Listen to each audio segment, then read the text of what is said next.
الحمد لله وكفى وسلام على عباده الذين اصطفى خصوصا على أفضلهم وخاتم النبيين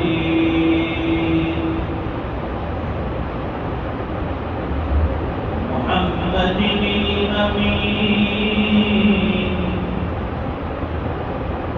وعلى آله وأصحابه أجمعين. أما بعد فأعوذ بالله من الشيطان الرجيم. بسم الله الرحمن الرحيم.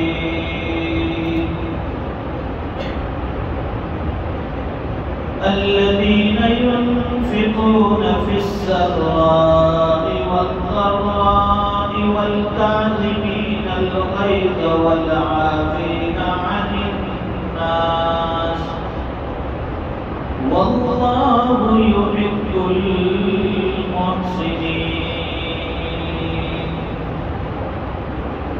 صدق الله العظيم.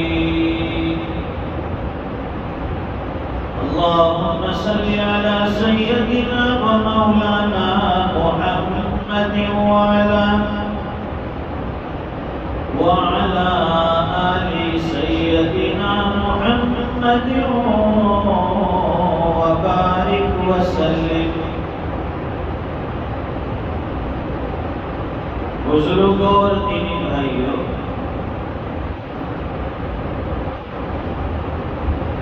اب تعالی شانہ نے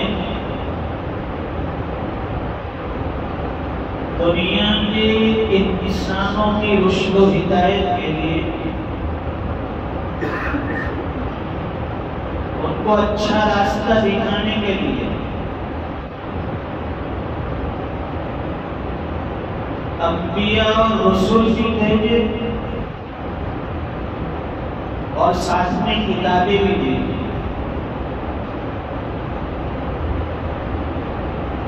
کتابیں بھیجی جس میں احکام ہیں، قوانین ہیں، اور اسے سمجھانے کے لیے نبی اور رسول بھیجے. اس لیے کہ اللہ کی کتاب سمجھانے کے لیے اللہ نے اپنا کوئی نبی اور رسول ساتھ میں بھیجا تاکہ وہ کتاب سمجھا سکے.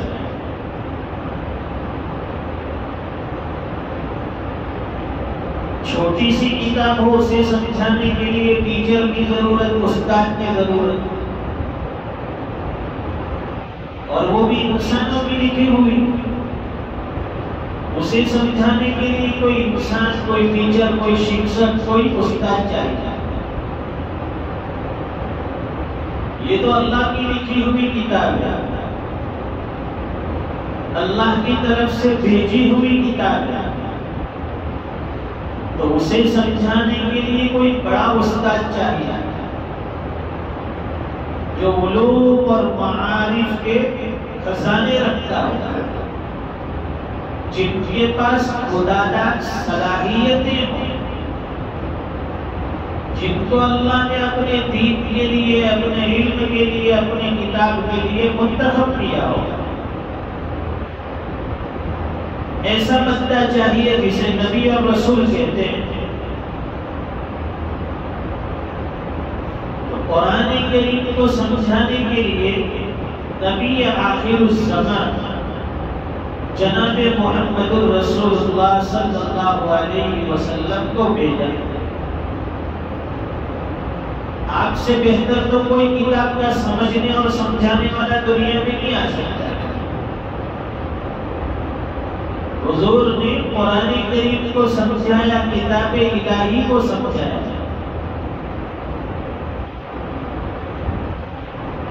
اور حضور پاک پاک صلی اللہ علیہ وسلم کے جو ارشادات اور فرمودات تھے جسے ہم حدیث شریف کہتے ہیں، اس میں پورے دین کو کھول کر بتایا گیا، سکھایا گیا، سمجھایا گیا۔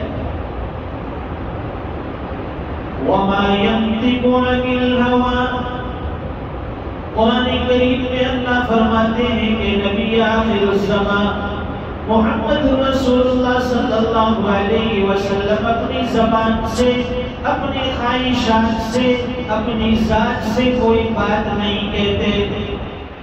آپ اپنی طرف سے کوئی گفتگو نہیں فرماتے، کوئی بات نہیں فرماتے۔ وَمَا يَنطِقُ عَنِ الْهَوَىٰ إِنْ هُوَ إِلَّا وَحْيٌ یوحیٰ۔ آپ جو بھی گفتگو فرماتے ہیں، جو بھی کلام کرتے ہیں، جو بھی ارشاد فرماتے ہیں، وہ سب وحی بن جاتی ہے۔ یہ وحی اللہ کی طرف سے۔ تو ہمیں قرآن کریم کو بھی سمجھنا ہے اور احادیث کو بھی سمجھنا ہے۔ قرآن کریم جہاں اجمال نقل کرتا ہے، جہاں بات سمجھ میں نہیں آتی تو بات کون سمجھائے گا؟ حدیث کی روشنی میں حضور پاک صلی اللہ علیہ وسلم اس کو سمجھائے۔ ویسے تو حضور پاک صلی اللہ علیہ وسلم نے دین بڑا آسان کر کے، بڑے اچھے انداز میں، بڑے صاف ستھرے طریقے پر ہمیں سمجھا دیا، کھول کر رکھ دیا۔ کوئی بات ایسی نہیں ہے جو دین میں نہ ہو، کوئی مسئلہ ایسا نہیں ہے جو قرآن و سنت سے حل نہ ہو، ہر مسئلے کا جواب ہے۔ اس لیے فرمائیں کہ صحابہ اکرام جو تھے سوالات کرتے تھے، سوالات، اور وہ جو سوالات ہوتے تھے علمی سوال ہوتے، بیتوں کے سوال نہیں فرماتے تھے صحابہ اکرام۔ ہمارے یہاں لوگ جو سوال کرتے ہیں وہ آدھا تیتر آدھا بٹیر، نہ اس کے سر ہے نہ پیر ہے، ایسے سوالات۔ تو ایسے سوال کرو جس سے کوئی علمی فائدہ آئے، جس سے ہمارے علم میں اضافہ ہو، جس سے ہمارے دین میں اضافہ ہو، ایسے سوال کرنے چاہیے۔ ہم لوگ سوال کرتے ہیں کہ بھائی الیکشن میں اس مرتبہ کون جیتے گا، تو اس کا دین سے کیا تعلق ہے؟ ہمیں کس کو ووٹ دینا ہے، اس کا دین سے کیا تعلق ہے؟ تو بھائی تجھے جسے سمجھ میں آتا ہو دے دے۔ سوال کرتا ہے کہ میں دوپہر میں کب کھانا کھاؤں، شام کو کب کھانا کھاؤں، جب بھوک لگے تب کھا لے۔ سوال ایسا کرو کہ اس سے کوئی دین کا فائدہ، کوئی دنیاوی فائدہ ہے۔ حضور پاک صلی اللہ علیہ وسلم کے صحابہ سوال فرماتے تھے، سوالات کی مجلس بھی ہوتی ہے، حضور فجر کی نماز پڑھ کر بیٹھ گئے، سلام پھیر دیا، صحابہ کرام کی طرف رخ کر کے بیٹھ گئے۔ اگر حضور پاک صلی اللہ علیہ وسلم نے رات میں کوئی خواب دیکھا ہوتا تو آپ ارشاد فرماتے کہ بھائی رات کو میں نے یہ خواب دیکھا ہے اور اس خواب کی یہ تعبیر ہے۔ اگر حضور نے کوئی خواب نہیں دیکھا تو آپ صحابہ سے پوچھتے بھائی آپ میں سے کسی نے کوئی خواب دیکھا ہے؟ کسی صحابی نے دیکھا ہوتا تو اس سے پوچھتے کیا خواب ہے، اور پھر اس کی تعبیر بتاتے تھے کہ یہ تعبیر ہے۔ تو خواب جو ہوتا ہے اس کی تعبیر بھی بڑی اچھی ہوتی ہے اگر خواب اچھا ہوتا ہے، لیکن آج کل کی جو خواب ہوتی ہے اس کی کوئی حقیقت نہیں ہوتی۔ ہم سوتے کب ہیں، ہاتھ میں موبائل لے کر سوئے تو خواب میں بھی وہی آئے گا۔ تلاوت کرتے کرتے سو جاؤ، تسبیحات پڑھتے پڑھتے سو جاؤ، ذکر اللہ کرتے کرتے سو جاؤ، اور کوئی خواب آئے تو وہ اچھا خواب ہوتا ہے، نیک خواب ہوتا ہے۔ ہمارا آخری عمل موبائل ہاتھ سے چھوٹتا ہے، آنکھ بند ہوتی ہے، آنکھ کھولتی ہے، موبائل ہاتھ میں ہوتا ہے، تو درمیان میں نیند میں جو خواب آئیں گے وہ بھی ایسے ہی ہوں گے ایران قرآن کے، افغان کے، جس کی کوئی حقیقت کوئی حیثیت نہیں ہے۔ اس لیے سوتے وقت اعمال صالحہ کر کے سوتے، ہو سکتا ہے کہ یہ آج کی رات کی زمین ہے ہماری آخری نیند بن جائے۔ بہت سے لوگوں کو رات کو سوتے ہوئے دیکھا ہے، لیکن وہ سوتے رہ گئے تو سوتے ہی رہے، صبح ان کی کبھی نہیں ہوئی، اچھے خاصے لوگ۔ ابھی قریب دنوں میں ایک حافظ صاحب سے ماشاءاللہ رات کو 11 بجے تک سب کے ساتھ بیٹھے، دکان پر سب دوستوں کے ساتھ گفتگو فرمائی اور کھانا کھایا، گھر میں جا کر لیٹے، فجر کی نماز کی بھی پابند تھے، فجر کی نماز کے لیے گھر والوں نے اٹھایا تو اٹھے، اچھی خاصی صحت تندرستی، لیکن سو گئے رات کو، وہ سو گیا، قیامت کے دن ملاقات ہو گئی۔ تو زندگی کا کوئی بھروسہ نہیں ہے، ایسا نہیں ہے کہ کوئی آدمی بیمار بھی ہے تو وہ کئی سال جیے گا۔ اچھا آدمی پہلے چلا جاتا ہے، بیمار لڑکھڑاتا ہوا سال ہر سال گزار دیتا ہے۔ لوگ کہتے ہیں کہ آج کل کا مہمان ہے چلا جائے گا، لیکن وہ کتنوں کے دال چاول کھاتا ہے، سب کو روانہ کر دیتا ہے، لیکن وہ نہیں جاتا ہے چلا جائے۔ تو اس لیے موت اور زندگی کا تعلق صحت اور مرض پر نہیں ہے، اللہ نے اپنے اختیار میں رکھا ہے زندگی اور موت۔ حی القیوم، اللہ ہمیشہ سے زندہ ہے، ہمیشہ زندہ رہنے والے ہیں، کبھی موت نہیں ہے، اور ہماری زبان بند ہو جائے اس کی کوئی گارنٹی نہیں۔ تو صحابہ کرام سوال فرماتے ہیں، اپنے اپنی ذات کے اعتبار سے سوال فرمائے۔ ایک صحابی آئے، سوال کیا، حضور پاک صلی اللہ علیہ وسلم کی خدمت میں ایک صحابی حاضر ہوئے، اور ناراض بھی ہونا چاہیے سوال کرنے والے سے، لیکن سوال بھی ڈھنگ کا کرے، میں نے بتایا۔ تو وہ صحابی حضور پاک صلی اللہ علیہ وسلم کی خدمت میں حاضر ہوئے، عرض کیا ہے اللہ کے رسول مجھے آپ سے ایک سوال کرنا ہے، اے اللہ کے رسول آپ مجھے کوئی نصیحت فرمائیں، اور نصیحت کی کوئی لمبی چوڑی نہ ہو، مختصر نصیحت فرما دیں، چھوٹی سی نصیحت فرمائیں، بہت لمبی نصیحت مجھے نہیں چلے گی۔ حضور پاک صلی اللہ علیہ وسلم غصہ نہیں ہوئے کہ ایسا کیوں کہتا ہے، اب اس کی جیسی حیثیت تھی، اس کی جیسی سمجھ تھی، اس نے سوال کیا کہ اللہ کے رسول مجھے کوئی نصیحت فرمائے۔ اب نصیحت کرنے والا بھی موقع محل دیکھ کر نصیحت کرتا ہے کہ بھئی اس کو کیا نصیحت کر دیا۔ حضور پاک صلی اللہ علیہ وسلم نے اس صحابی سے مختصر نصیحت فرمائی، ایک جملے کی نصیحت کی۔ وہ نصیحت ہمیں اور آپ کو ہمیشہ اپنے ساتھ رکھنی، چھوٹی سی نصیحت ہے، اگر اس کو ہم نے اپنی زندگی میں اتار لیا، سمجھ لیجیے کہ زندگی کا بیڑا پار ہو گیا۔ چھوٹی سی نصیحت، اس کو عمل کر لو، اس کو اپنے پلے باندھ لو۔ حضور پاک صلی اللہ علیہ وسلم نے اس صحابی کے کہنے پر نصیحت فرمائی، اے اللہ کے رسول مجھے کوئی مختصر، مجھے کوئی چھوٹی نصیحت فرمائے۔ حضور پاک صلی اللہ علیہ وسلم نے ایک جملے میں نصیحت فرما دی، لا تغضب، کہ غصہ مت کر۔ اتنی چھوٹی نصیحت، غصے مت کر، ایک جملے میں نصیحت کر دی کہ غصہ مت کر۔ اب چھوٹا سا جملہ ہے، لیکن اس کے معانی پر اور اس کے ترجمے پر، اس کے تشریحات پر آپ غور کریں گے تو ساری زندگی کا خلاصہ، ساری زندگی کا نچوڑ حضور پاک صلی اللہ علیہ وسلم نے بتا دیا۔ دنیا میں آپ دیکھیں گے جتنے بھی گناہ ہوتے ہیں، جتنے بھی گناہ ہیں دنیا میں، چاہے وہ حقوق اللہ کے تعلق سے ہو یا حقوق العباد کے تعلق سے ہو، اس میں دو چیزیں کار فرما ہے، دو چیزوں کی وجہ سے عام طور پر انسان گناہوں میں مبتلا ہے۔ وہ کون سی دو چیز وہ یاد رکھیں، اس میں دو چیزوں میں پہلی چیز ہے شہوت، جسے ہم لوگ خواہشات کہتے ہیں۔ دو چیزیں انسان کو گناہ کرنے پر آمادہ کرتی ہے، نمبر ایک شہوت، اور دوسری چیز ہے غصہ۔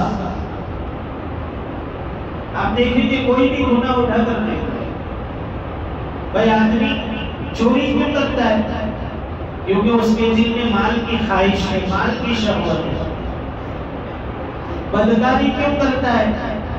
اس کے دل میں شہوت کا مادہ بڑا ہوا ہے۔ ڈاکہ کیوں ڈالتا ہے؟ شہوت کی وجہ سے، خواہشات کی وجہ سے۔ بھائی حلال حرام میں تمیز کیوں نہیں کرتا ہے؟ کہ دنیا کے مال و متاع کی، دنیا کی زندگی کی اس کے دل میں خواہش ہے، شہوت بنی ہوئی۔ یہ گناہ دیکھتے جاؤ، ہر گناہ کے اندر یا تو آپ کی شہوت نظر آئے گی یا پھر آپ کو اس میں غصہ نظر آئے گا۔ آدمی کسی سے عداوت کرتا ہے، کیوں کرتا ہے؟ غصے کی وجہ سے۔ اس سے نفرت کرتا ہے، کیوں کرتا ہے؟ غصے کی وجہ سے۔ اس سے حسد کرتا ہے، کیوں کرتا ہے؟ غصے کی وجہ سے۔ اس کی غیبت پر برائی کرتا ہے، کیوں کرتا ہے؟ غصے کی وجہ سے۔ غصے کی وجہ سے کوئی محبت میں کسی سے دشمنی نہیں کرے گا، محبت میں کسی کی برائی نہیں کرے گا، کسی کی غیبت نہیں کرے گا، کسی سے حسد نہیں کرے گا، کسی سے بغض نہیں رکھے گا۔ یہ سارے گناہ جو ہیں اس میں یا تو شہوت شامل ہوگی یا پھر غصہ شامل ہوگا۔ ہمیں غصہ بہت تیزی کے ساتھ آتا ہے، اور غصہ بھی اتنا چالاک ہے ہمارا کہ ہمیشہ چھوٹوں پر آتا ہے، کمزوروں پر آتا ہے، بڑے اس پر نہیں آتا ہے۔ کہتے ہیں کہ وہ شیر کے سر سوا سے اس پر غصہ نہیں آتا، جو ماتحت ہے، جو کمزور ہے اس پر غصہ آتا ہے۔ گھر میں ہے تو بیوی پر غصہ آئے گا، بچوں پر غصہ آئے گا، کوئی عہدے دار ہے تو اپنے ماتحتوں پر اسے غصہ آئے گا، بڑے پر کبھی غصہ نہیں آئے گا۔ جو آسپک چڑھاتا ہو، جو ڈنڈا اٹھاتا ہو، اس پر غصہ نہیں آتا ہے، غصہ بھی بڑا چالاک سمجھتا ہے۔ کسی اپنے سے طاقتور بندے کے ساتھ غصہ کر کے بتا تو تجھے پتا چلے کہ تو کتنے پانی میں ہے، وہ کتنے پانی میں ہے۔ اس لیے غصہ کبھی نہیں کرنا چاہیے۔ حضور پاک صلی اللہ علیہ وسلم کبھی غصہ نہیں کرنا۔ کوئی سامنے والا کیسی بھی حرکت کر لے، کوئی غصے کا وہاں تصور نہیں ہوتا۔ صحابہ اکرام کا بھی ہر عمل جو ہوتا ہے اللہ کی رضا کے لیے۔ ایک مرتبہ حضرت علی رضی اللہ تعالیٰ عنہ نے ایک یہودی کو دیکھا، وہ یہودی حضور پاک صلی اللہ علیہ وسلم کی شان میں گستاخی کرتا ہے۔ کوئی ایسی بات بولتا تھا کہ حضور کی بے حرمتی ہو، شان میں گستاخی ہو، تو ظاہر ہے کہ کوئی برداشت نہیں کرے گا حضور کی شان میں گستاخی۔ حضرت علی رضی اللہ تعالیٰ عنہ نے اس کو اٹھا لیا، اس یہودی کو، اور نیچے پٹک دیا، اس کے سینے پر سوار ہو گیا اور اس کا گلا پکڑ لیا۔ اور وہ یہودی دیکھتا ہے کہ میں تو نیچے چپ پڑا ہوا ہوں، کوئی طاقت نہیں ہے، بچنے کے کوئی چانسز نہیں ہے، تو آدمی آخر میں کیا کرے؟ تو اس نے کیا کیا؟ اس یہودی نے حضرت علی رضی اللہ تعالیٰ عنہ کے منہ پر تھوک دیا۔ تو حضرت علی رضی اللہ تعالیٰ عنہ فوراً اٹھ گئے، اسے چھوڑ دیا۔ لوگوں نے کہا کہ حضرت اب تو آپ کا غصہ اور بڑھنا چاہیے، اس نے آپ کے چہرے کے اوپر تھوک دیا۔ حضرت علی رضی اللہ تعالیٰ عنہ نے فرمایا کہ اصل میں پہلی مرتبہ میرا جو غصہ تھا وہ اللہ کی وجہ سے تھا، کہ اس نے اللہ کے نبی کی شان میں گستاخی کی، اس لیے مجھے غصہ آیا۔ اب اس نے اب کی مرتبہ جو مجھے غصہ آیا وہ اپنی ذات کی وجہ سے، اپنے نفس کی وجہ سے، کہ اس نے میرے چہرے پر تھوک دیا تو مجھے غصہ آیا، اس لیے میں نے اس کو چھوڑ دیا۔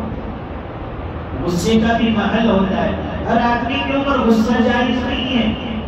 تو دو چیزوں پر انسان کنٹرول کر لے، ایک تو اپنی نفسانی خواہشات پر، اور دوسرے اپنے غصے کے اوپر کنٹرول کر لے، انشاءاللہ بہت سے گناہوں سے اللہ تعالیٰ ہماری حفاظت فرمائیں گے۔